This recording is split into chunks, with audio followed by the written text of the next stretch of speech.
What is up, Texas hockey fans, and welcome back to Clean Sheet of Ice, a Texas hockey podcast, where today we're going to talk trade rumors. We got no coach. We got trade rumors circulating the interwebs by all the insiders right now. I may have to backtrack some things that I said on the last podcast or two podcasts ago. It's getting a little chaotic here in Dallas, Texas with the hockey stuff, but welcome to Clean Sheet of Ice, Texas Hockey Podcast, brought to you by Zing Zang, America's #1 Bloody Mary mix. We love Zing Zang. Zing responsibly. I chopped my hair off. The season's over. It's getting hot outside. I couldn't grow a playoff beard for real, so I grew my hair out instead. And now it's gone. I don't know what to do with all these rumors. I'm a little confused. I'm trying to find out some things. But anyway, Clean Sheet of Ice, Texas Hockey Podcast. I'm your host, Tony Strinkman, joined always by Dom Garcia. How we doing, bud? The really good thing about the Dallas Stars is that nobody knows what they're doing. The bad thing about the Dallas Stars is nobody knows what they're doing. So for a fan, it's difficult at this time of the year. And boy, you hear a rumor and you just know that's not very Dallas Stars. But then again, a very Dallas Stars thing is to keep things under wrap until it happens. So, man, it has been it's the offseason. Stanley Cup Finals aren't even over. And we're already in the thick of what the team next year is going to be like. It's been crazy. Yeah, we watched two of the best Stanley Cup Finals games that we've watched in several years to start the series, and then you had a blowout in Game 3, and you got another game tonight. We're recording this Thursday, June 12th, and a little after 2:30 p.m. We're going to talk about the Stars coaching search a little bit more, probably in a later podcast. We may touch on it today. There's nothing really out there. I have no clue what they're doing on that front.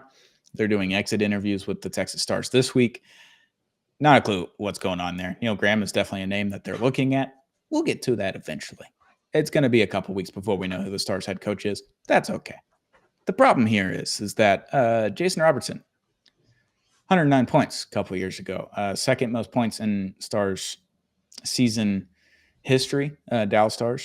Second to Mike Modano. Guy's got a statue out front. Second most points in franchise history in a single season. Jason Robertson is full on in trade rumors right now. And again, I'm going to reiterate this. Jim Nill is not putting Jason Robertson's name out there. Other teams are calling about Jason Robertson, and Jim Nill may be taking those calls. That is what's happening.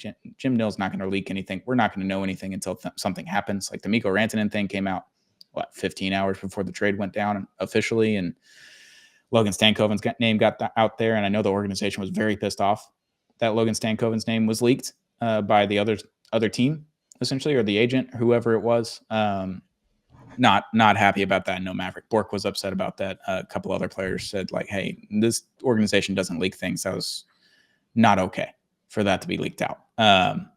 So they know it wasn't their side. Jim Nill obviously was frustrated, but Jason Robertson's name is very, very much out there. Robo fan favorite. He's an American, Filipino American. I've got the Summit State of Mind boys with their Filipino brethren on the Dallas Stars because of Jason Robertson.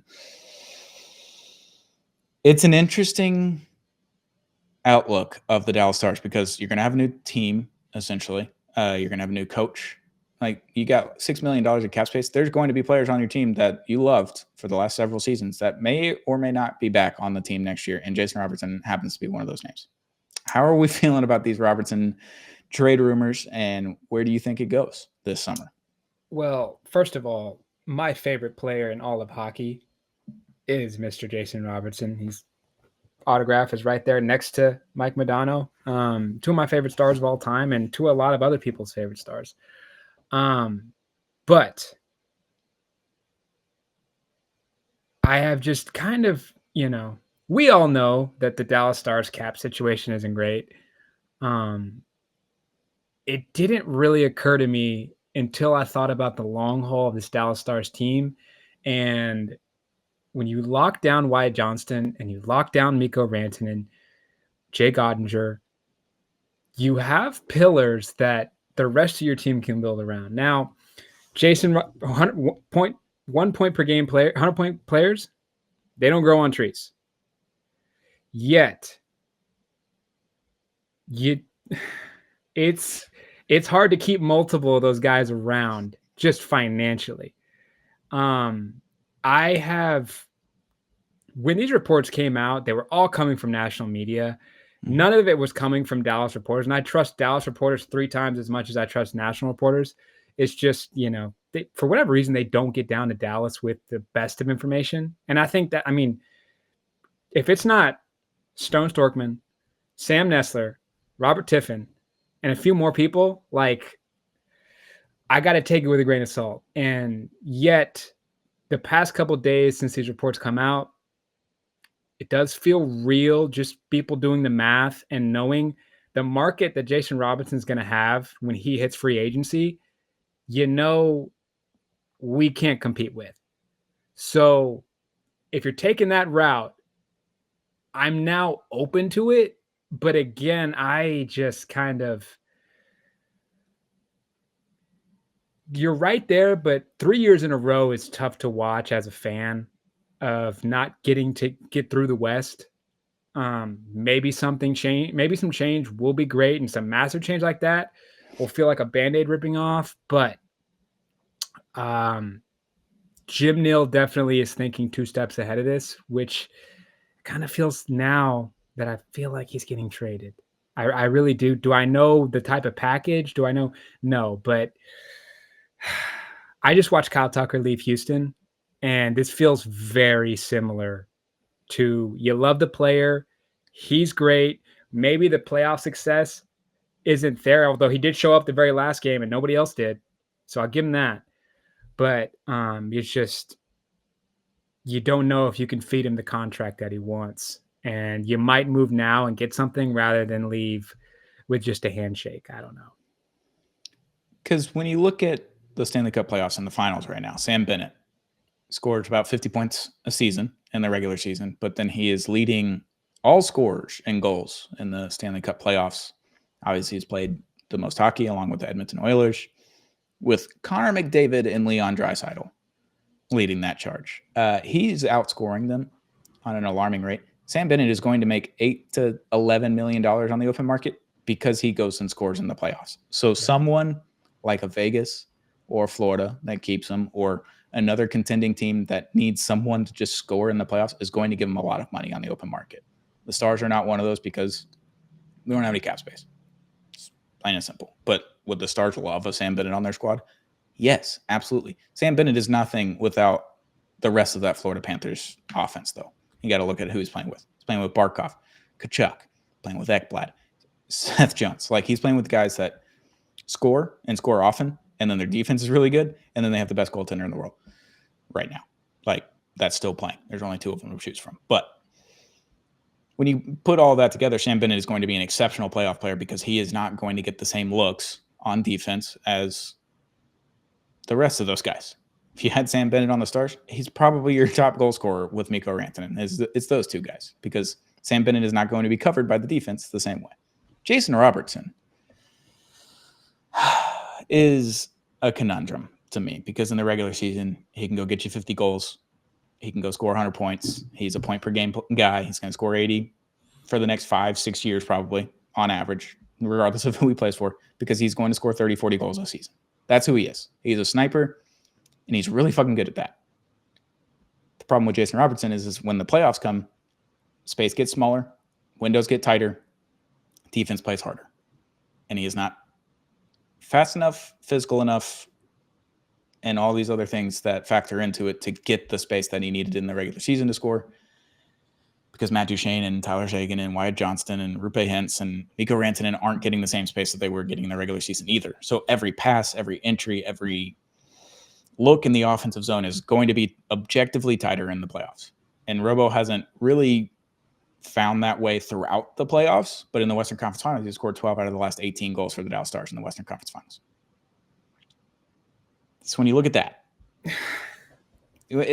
I know everyone's like complaining about Robo in the playoffs. I know 2 years ago, he scored 50 goals in the regular season. He just could not score in the playoffs. And that team was a lot different. Joe Pavelski was still there.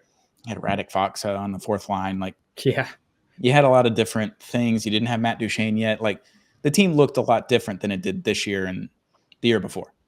Let's just put it that way. This year, he gets hurt. Sprained MCL was the injury in game 82. So he's not able to come back until second round. He's playing through it. In the second round, doesn't score. And then in the third round, still playing through it. And he still had another week or two to go before he was 90%. For him to score 3 goals in those last 2 games, hell of a battle, hell of a player. I love Robo. You sent a podcast clip. I can't remember who it was. Yesterday in the hockey group. It was Steve Dangle. It was the Steve Dangle podcast. So Dangle is not by any means a national journalist. There is one national journalist that I trust when it comes to Dallas Stars news, and it's Elliot Friedman. It's the only person that I will trust pretty much with any hockey news when it comes to players moving, trades, free agency, draft, all of those things. He's the one person I trust. Everyone else, grain of salt, immediately.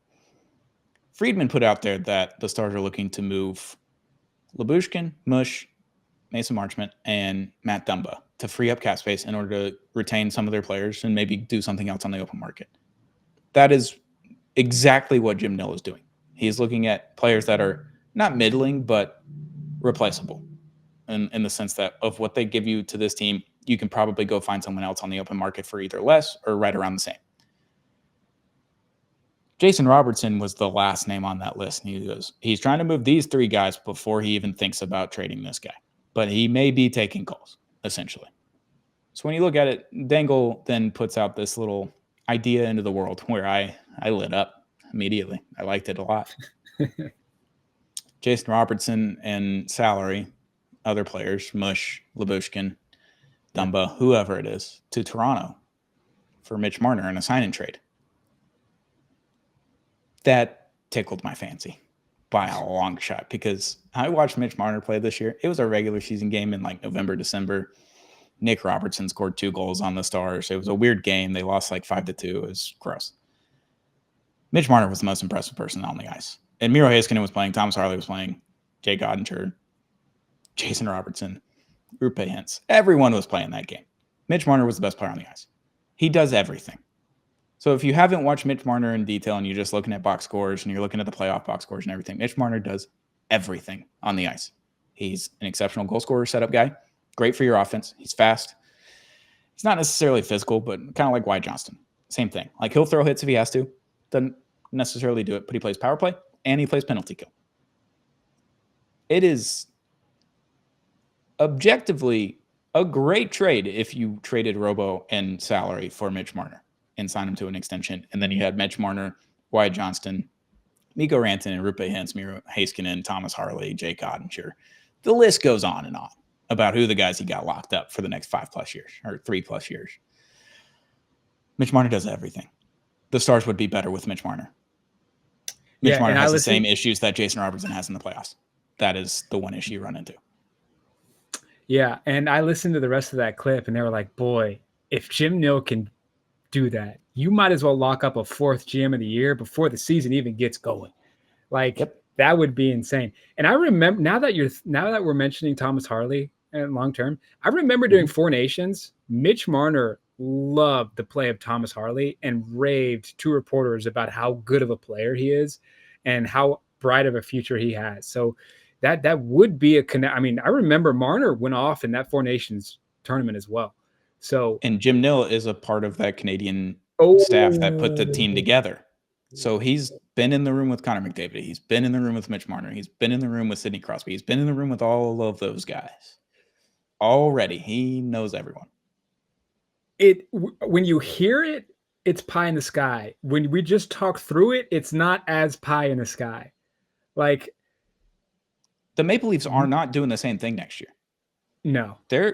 It looks like Marner's out. It looks like he's just got cold feet. He's like, I'm good in Toronto. The media, all the scrutiny, all these things. Mitch Marner is a great player. When you play in Toronto, things go wrong because of the media. I mean, just look at their play. Look at Dallas's media and look at Toronto's media and tell me Mitch Marner's not a 110-point guy in the first season he plays in Dallas. If this is all hearsay and not real and just made up things, these are not conversations that are being had to the best of our knowledge. But if you put it that way and you put Mitch Marner on the Dallas Stars next year, He's scoring 100-plus points. Mikko Rantanen's scoring 100-plus points. That means Roope Hintz is getting 100-plus points. That means Wyatt Johnson's getting 80-plus points. Like, you go down the line, you're going to outscore everybody. And you're still going to have a great defense with Thomas Harley, Amir Heiskanen, Esa Lindell, Liam Bichel, and then Jake Ottinger's in goal, by the way.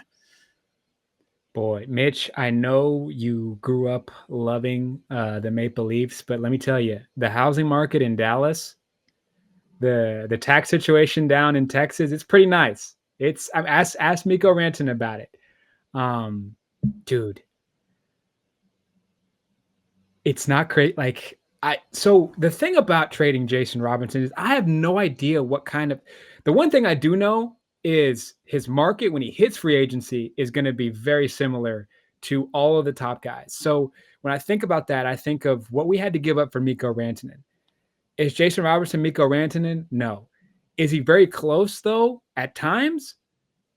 Listen, if you're looking for a difference maker and you don't have a guy as talented as Jason Robertson that's going to put the puck in the net the way he can, that you might have to pay a king's ransom. And that's why I'm thinking, like, I don't know how you style a return. Like, I don't know if it's just straight like picks and things of that nature, or you can get a young prospect. But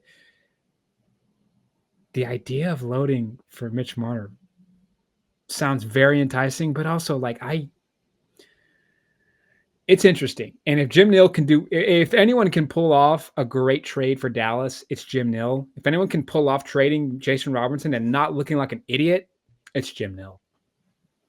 Yeah, and with Jason Robertson, he becomes a restricted free agent next summer. So that means that team that trades for him, or if Dallas keeps him, they have the right to sign him before anyone else does. You get an offer sheets and arbitration, all these kinds of things. You'll go through all of that with Robo next summer if you don't get him signed to a deal preseason. That could also be a very important part of the trade if there is a trade with Robo. Is like, can we get a deal done now? If so, here's an extra pick, or here's an extra prospect, or here's an extra NHL guy. Like, those things are possible. And I don't know where you send Robo. I would assume you try to send him east so you don't have to deal with him because he is a menace in the regular season. He is very good in the playoffs. He just this team has to change. Yeah. You've had the same result 3 straight years. You went to 6 games, and 5 games in the Western Conference Finals and lost all 3 of them. They've already made one change with the coach. They're going to have a new system. They're going to look a little bit different next year if you don't make any moves, essentially. If you bring all the guys back, if you're able to keep Granny and you're able to dish out Dumba and Lyubushkin possibly, like, this is objectively going to be the same team next year. From the best of my knowledge, I believe this is going to be a very similar team next year.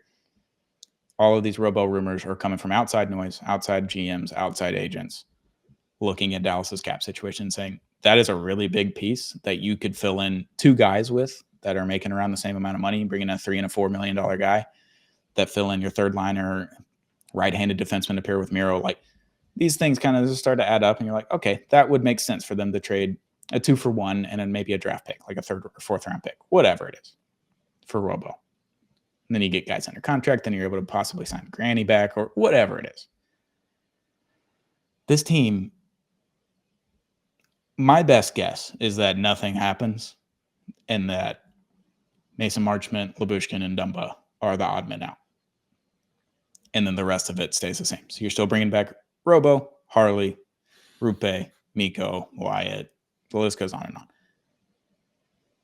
But it's kind of fun to talk about trades because we haven't talked about it really outside of the first 3 months of this podcast. We were like, all right, everyone's on LTIR. Go get everybody. Like, go do whatever. And then we got Mikko Rantanen. We loved that and got a lot of views off of Mikko Rantanen. But now it's like, you're in a cap situation. What do you do with that cap? How do you trade your players? Which players do you trade? That's the toughest job, and Jim Nill's going to win his 3rd straight at GM of the year. He might win his 4th if he doesn't a crazy thing this offseason. But hard job and a hard thing to look at before you even have a coach. So that nothing is happening until they hire a coach. Once they hire a coach, things may start happening, depending on who you hire, depending on the system, depending on all these things. What the head coach likes of the roster. Whereas Pete DeBoer said, I had nothing to do with the roster. Jim Nill checks in with me, but ultimately it's Jim's job to put the players on the roster. It's my job to coach the players. Does the new coach come in and is like, look, I don't like this guy. I don't like this guy. I don't like this guy. Can we do something about it? I don't know. And the only coaches that can come in and do that are very experienced NHL head coaches that may or may not already have a cup win and all that. If you hire the AHL guy, he's not going to have a say. You're not going to have a say if you're Neil Graham.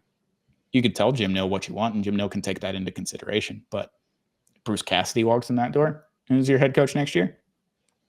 Maybe that looks different. Maybe it's like an Eichel for Robo trade. Like, it gets weird. It gets real weird after that. I don't know. But just like NHL free agency and NHL trade deadlines, I think going forward are always going to be weird. With the way the cap's going up, with the way there's money going around, before we started recording, we talked about next year's free agency class. Like, there's going to be some big checks that are going to surprise fans of the NHL, and this is going to become the normal of, boy, things are about to. It's going to be a paradigm shift, and dealing Jason Robertson will be tough, but it's a sign of a good organization when you have to have these talks about you draft so well that you can't keep everybody. Oklahoma City Thunder in the final, fantastic organization. Let me punt this year, get more picks. And every time we get picks, we hit. And that's very Dallas Stars like. And, Liam Bishop, I think that Thomas Harley, if this means we're keeping Thomas Harley long-term, there's no other way around saying, nail that trade, because Thomas Harley is somebody you hit on, and he needs to be a star for a long time.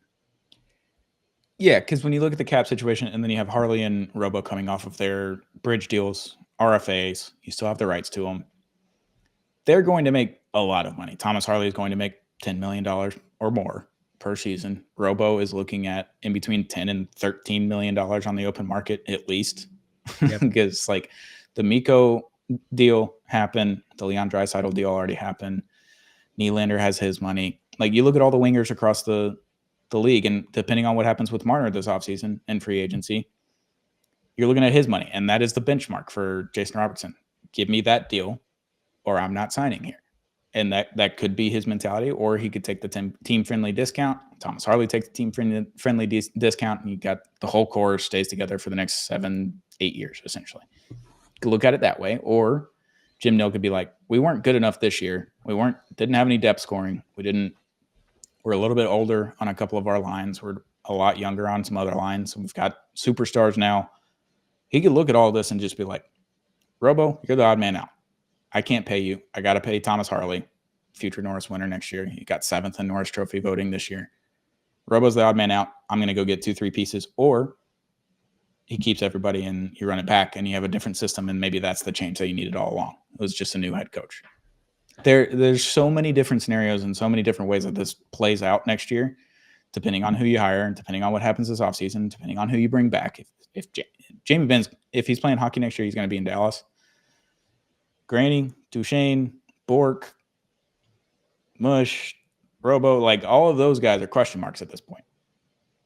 It's getting weird and it's getting dicey. I don't know anything right now. I've been texting around. No one knows anything because that's the Dallas Stars way, but it's getting weird. It's going to be a weird offseason. I shouldn't have this much anxiety on June 12th when I think about the Dallas Stars. Like, no. Like a team this good, an organization this well run, and this is stuff I deal with my Houston Rockets that I never thought I would deal with my dad. Like, I don't know what the Rockets are going to do. Objectively speaking, the Summit guys are going to hate me. As it stands today, we are the 3rd best team in Texas. And that's through no fault of their own. It's just the Mavericks are going to be dogs. The Spurs, if the Spurs do what I think they're going to do, might be one of the best teams in the NBA. I don't know yet, but the Rockets, they might do this, they might do that. We don't like. It's just I don't want my Stars doing this to me. Not my Stars. They're my like level team. Everyone else, they're always up. The team I work for, you never know what's going to happen. Yeah, with the Dallas Stars, like, we're Astros fans, obviously. The Houston Astros drafted Carlos Correa, Alex Bregman, Kyle Tucker, Jose Altuve signed in international free agency. Like Yuli Gurriel comes in and he's 32. Like you had Dallas Keuchel that you developed. You changed Charlie Morton's career trajectory. Like Lance McCullers Jr., you drafted him. Like all of these guys you drafted and developed for the most part. Then you get some free agents, and all of a sudden you look a little bit different. Then Justin Verlander comes into the fold, ace that was at the end of his career essentially in Detroit. Everyone's like, he doesn't have it anymore. He comes to Houston, wins 2 Cy Youngs, throws a couple no-hitters, hits 3,000 strikeouts, strikes out 300 in a season. Then you add Garrett Cole to the mix, does the same thing. He goes and gets $300 million on the open market with the New York Yankees. Zach Greinke, you trade for him, middling, lost velocity, can't do it anymore. He's your number 3 starter, and he's winning Game 7 in the 2019 World Series, and you took him out 1 out too early. Like, all of these things happen because you drafted really fucking well when you were bad. The difference with the Stars is that they've drafted number 3 overall once. They've never drafted anywhere near that since. Like 15, 16, 17, 18, somewhere there in the draft. They've never been in the lottery except for that one time with Miro. They get Miro Heiskanen, Jason Robertson, and Jake Ottinger in the same draft in the first 2 rounds. You look at it that way. You changed the trajectory of your franchise with 1 draft, but also you drafted Wyatt Johnston and Thomas Harley and Rupe Hintz and Esa Lindell. Like you've developed all of these guys over the years. You were able to trade for Tyler Seguin when he was younger and had some problems off the ice and all that kind of stuff, and you changed him and you made him a complete player, and you've changed the trajectory. Jamie Benn's a 5th-round draft pick. 5th-round draft picks don't make it to the NHL very often. It's him and Mark Stone. That's all I can think about right now. Like, you draft and develop well. You were able to do drastic things to your organization if things don't work out, because you're able to trade the players that you drafted and developed for bigger, better, different pieces. Mikko Rantanen. You drafted Logan Stankoven, Maverick Bourque, Liam Bichel. Like, all of these guys you drafted that are exceptional NHL players, and you were able to trade one of them and some draft picks for Mikko Rantanen, who is a player that the Dallas Stars have not seen since Mike Modano, Brett Hull. Yeah. Like that's it. Like those are the 2 superstars you've ever had. Nieuwendyk and all these other guys that are on that 99 Cup team were really fucking good, but I don't know if anyone's been as good since Mike Modano other than Mikko Rantanen. Like that's the guy. That's the superstar. You've got your superstar. You've got a center locked up for the next 5 years with Wyatt Johnston, and then you got Rupe Hintz. You got Miro Heiskanen, top 5 defenseman in the NHL. Thomas Harley, going to be a top 5 NHL defenseman next year. You got a top 5 goalie in Jake Ottinger. You have all these pieces. So the puzzle gets easier to complete when you do all of that dirty work beforehand. You do all the development and the drafting and the scouting and all these things that go into it. The dirty work has been done. Now it's the easy part, is figuring out which one of those last 2-3 pieces of the puzzle do we need to fix. Which ones aren't fitting right now? I need to go to the store and grab a different one. Can I trade this one in? Can I get a different? I need that last corner. Where's that last corner? That's where we're at right now. Absolutely. Yeah, no. And when we lost to Edmonton, my thought was, this was just, we didn't show up in that round. And I stand by my guys, and that I looked at it like Colorado, they're going to need to retool. Winnipeg, I don't know if they have the bottom end depth to compete with really the top.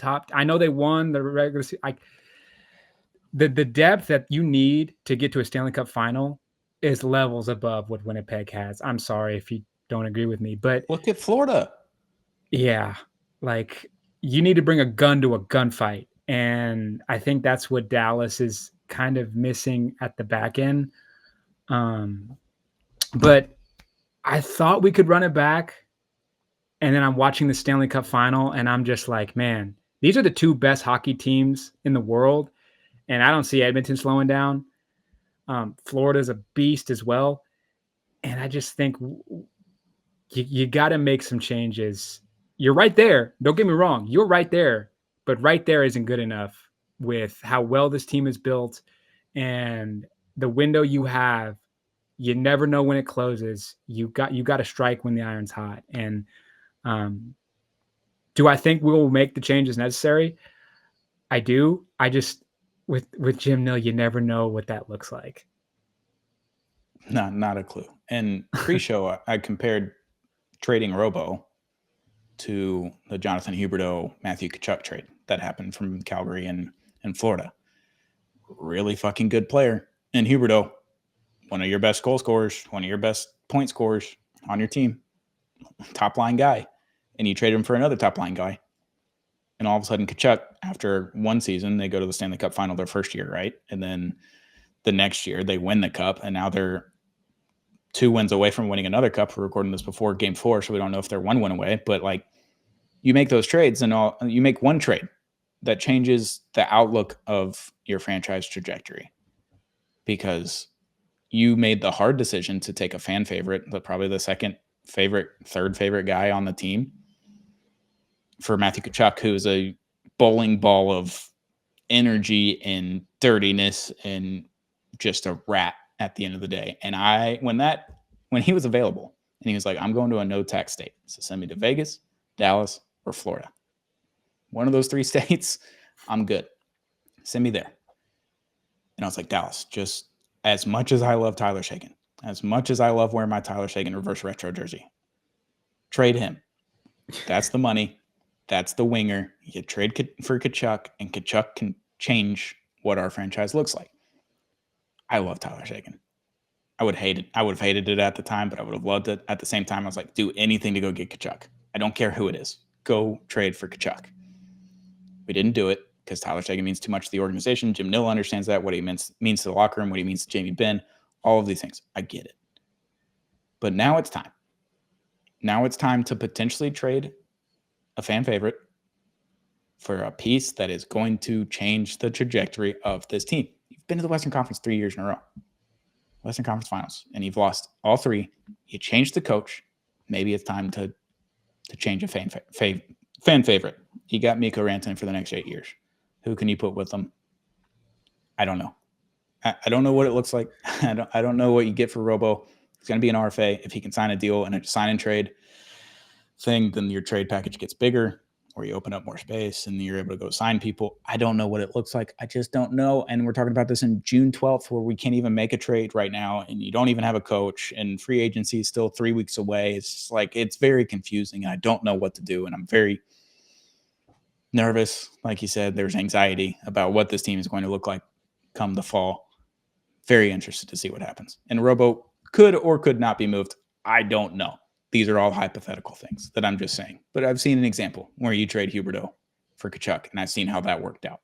Hey, so I love the comparison of this Dallas Stars organization to Florida pre-Matthew Tkachuk, where we're sitting. But also, if there was an organization that needed to change to make a huge step forward, it's the Toronto Maple Leafs. I feel like we both talked. Please flood our comment section, and let us know if you don't think that a Marner trade would be crazy, because the definition of doing the same thing is insanity, which what's happened in Toronto. Just run it back. And every year it's the same story with them. Very Dallas Cowboys like, if I'm being honest. But dude, every minute that goes by in this podcast, I'm talking myself into getting Mitch Marner to the Dallas Stars. Like, it would be a change that Toronto could use. It would be a change that Dallas could use, because dude, he's elite, man. Like, he gets a lot of hate from the Toronto media, but Mitch Marner is nasty.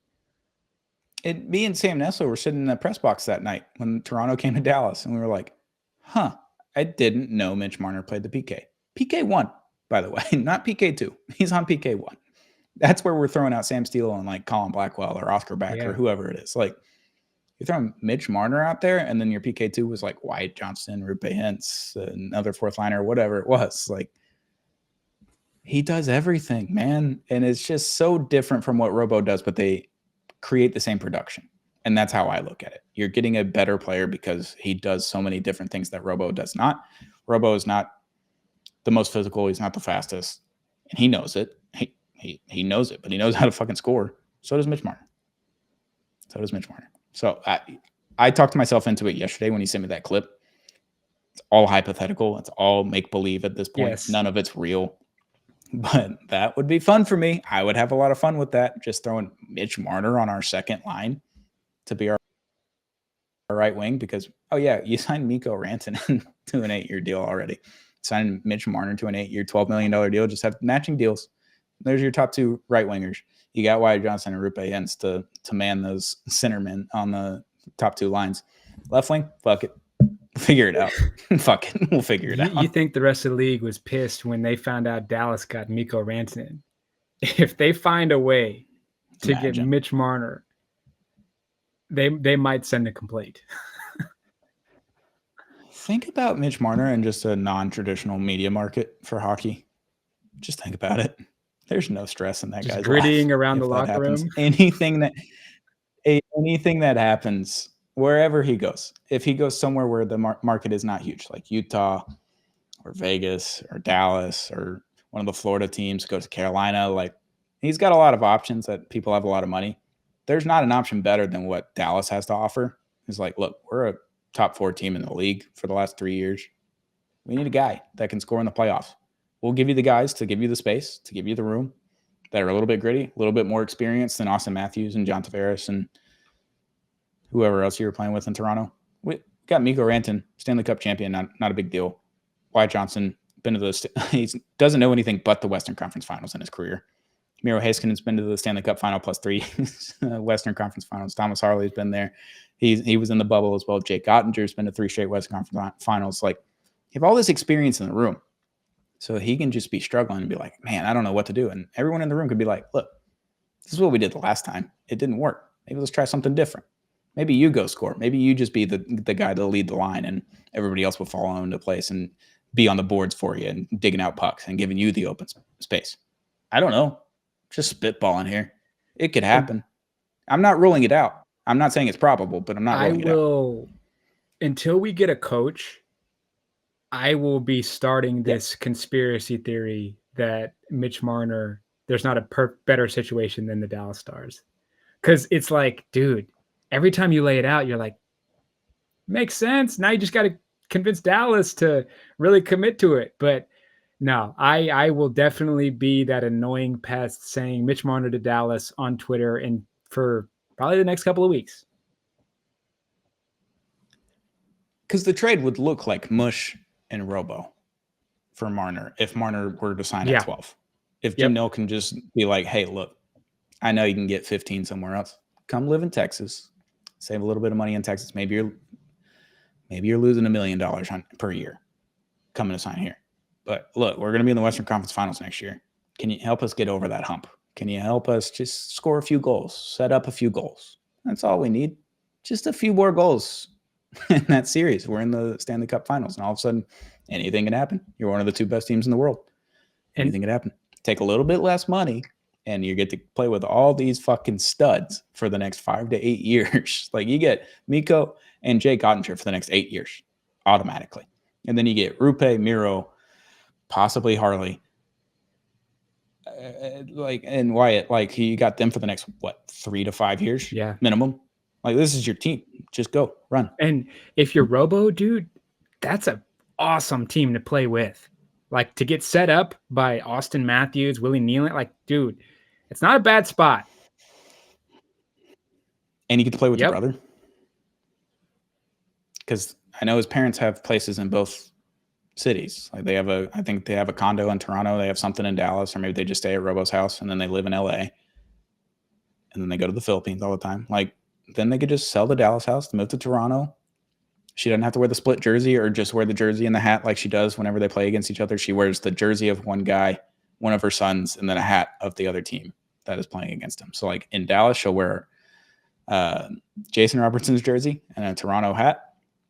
But then you wouldn't have to do that anymore. You could just get a Robertson blank jersey on the back, like no number, and just have Robertson on the back, wear a Toronto Maple Leaf hat. It would work out great for the family. I love Robo, though, so I'd be very, very sad if that were to happen. Yeah, no, it's a conversation that you don't really want to have until it happens, but you know it's right there in front of your face. But man, it's going to be an off season to remember. I'm not expecting Mitch Marner to be a Dallas Star, but hypothetical. We're just saying words into a microphone for you to consume. So I don't know. We don't even have a coach, so none of this matters yet. We don't have a coach. I don't know. They're doing exit interviews in Austin right now for Texas Stars. So we'll see if it's Neil Graham. We'll see if it's somebody else. It looks like the assistants are staying on unless something crazy happens. I would expect that Spot and Nazardine and all those guys are coming back, and we'll see what happens. We'll talk about the coach next week. If we hear anything, then we can get into that. I haven't heard anything. I know nothing when it comes to the coach. I know I'm supposed to be an insider. I'm supposed to be a journalist. I can't figure anything out if no one's going to tell me anything. So sorry. I don't know anything. Yeah, no, and that's par for the course when it comes to I mean, dude, a month before this trade deadline, if I would have told you Mikko Rantanen would not only be traded away from Colorado, but would be a Dallas Star and sign an 8-year contract, like, I'd tell you you're wrong and you're an idiot.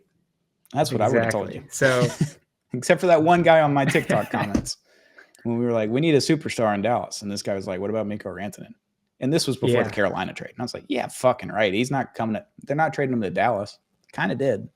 And there was a third party there. It took 6 weeks, but it happened. We were like, I think we were saying names like Brock Nelson or, Gino Malkin. We had Trevor Zegras, like we were just like, and Malkin, and we had random names. And to wind up with Mikko Rantanen is insane. And that will be my next jersey, although I am very much leaning toward the Thomas Harley jersey. When Bischel gets a jersey, I will be getting his jersey too, but I might wait till the new jersey comes in from the rumored Stadium series, which might be a while. But Mikko Rantanen, that 96 jersey was selling like hotcakes, and they better be in stock next time I go. Highest selling jersey in the NHL. Highest selling jersey in the NHL. They couldn't order enough to keep them in stock. They ordered more every single day since that trade. And then the third jersey comes in. Third jersey, hand up. I'm buying it. I'm buying the Mikko jersey when it happens. I'm also leaning towards Jake. Yeah. Jake's my guy. Yeah. But that third jersey will be purchased. It's going to be one of those two guys. They're going to be here for 8 years. I can guarantee that. I have a Robo jersey right now. I'm going to be really upset that I spent how much ever money on that last year during the playoffs for a Robo jersey. I don't know if the Olympic team changes jerseys from 4 nations, but if they go back to the USA, they do.